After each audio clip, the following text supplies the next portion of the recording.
Hey there folks, welcome back. Before we launch into this week's video, I just wanted to mention, first of all, happy holidays. I hope you're having a great week and I hope you're staying safe and maybe you have some fun plans coming up.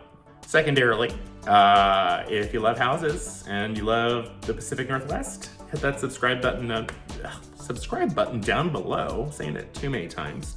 We're gonna be posting lots of great content every single week, all about real estate. All right, so this week's video, we're gonna be talking about who's involved in a real estate transaction. It's the fundamentals. It's important to know, what goes on during a sale. Maybe you've never bought a home. Maybe you have and you just don't understand anything that's going on during it, and you'd like a refresher. Well, let's just jump right in. First and foremost, principal party. So that will be you as either the buyer or the seller. The principal is the party that gets, you're the sun, right? And we're all these little stupid planets floating, stupid. We're all floating around you, taking care of you, but you're important. And we want to make sure that you're taken well care of. Let's talk about the other parties. So we can talk about me. I'm your realtor.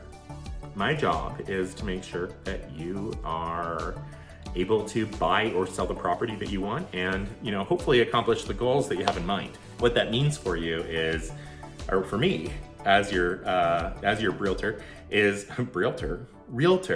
that we are acting in good faith and supporting you and performing, fiduciary responsibilities for you. Being your fiduciary means that, even in instances where I don't benefit from it, I'm still, even in instances, in fact, where I might stand to benefit negatively, stand to have a negative impact on my outcome, I'm still going to advocate for you.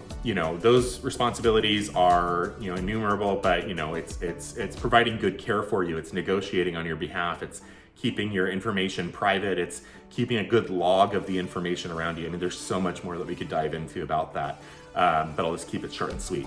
So that's what a realtor does. They are your best friend, not just during the sale, but long after, taking care of you, making sure that your home is a good investment, that it's staying a good investment. All right, the other party in this transaction that's going to be working on your behalf is going to be your lender. So you probably know what a lender is. They make loans. They make loans happen. And there's a lot of them, just like there's a lot of realtors. So how do you pick the right one? Well, first place to really start when you're picking a lender is going to be to ask your agent, your realtor, hey, you know any good lenders? And 9 times out of 10, I'm going to say, absolutely. So-and-so, they're terrific. They always do a good job.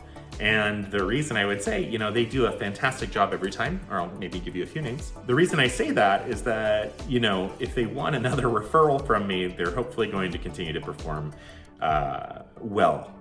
And so you can kind of count on your realtor to really be able to provide you a good resource there.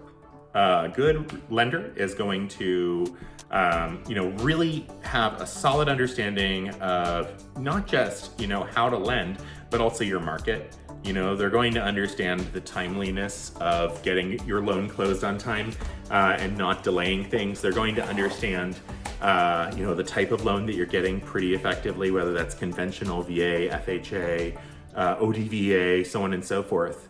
And then, also super important, they're going to understand your type of employment. So, are you someone who has really typical employment, 9 to 5, you get a paycheck and that's that? Great. And that's a pretty much a slam dunk for most lenders. But are you someone who maybe you have 3 or 4 sources of income and you're self-employed for all of them? You're going to want the right person there who understands that type of employment and who knows how to prep your file for an underwriter to make sure they can reference things correctly and it doesn't set off a bunch of red flags. All right, so that's a lender. Now, who else is involved? Maybe like a third party, maybe a neutral third party.